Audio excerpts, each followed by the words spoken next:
என்ன சத்தம்? என்ன உந்துச்சு? ஒண்ணுலத்த நான் தான் குங்குமத்தை தெரியாம கொட்டிட்டேன். செவ்வாய்க்கிழமை எதுமா இப்படி கொட்டிட்டிய?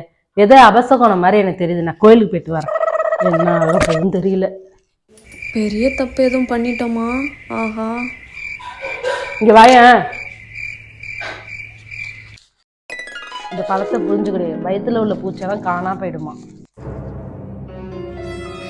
இந்த பழத்தை நான் புளிஞ்சு குடிச்சேன்னா வயிற்றுல பிரச்சனை தான் வரும்.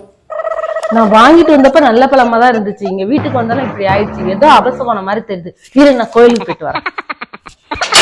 ஒரு நாளைக்கு எத்தனை தாட்டி தான் கோயிலுக்கு போவாங்க? என்னத்த எடுத்துட்டு வெளில போற? ஆஹா, இது உடஞ்சிடுச்சு, அதான் கீழே தூக்கி போடலான்ட்டு போறேன். என்னைக்கு உடஞ்சிச்சு? அது உடஞ்சி ஒரு 2-3 நாள் இருக்கும். பாப்பா உடைச்சிடுச்சு. ஏதோ பெரிய அபசகுணம் வர மாதிரி தெரியுது. நான் கோயிலுக்கு போயிட்டு வந்துடுறேன்.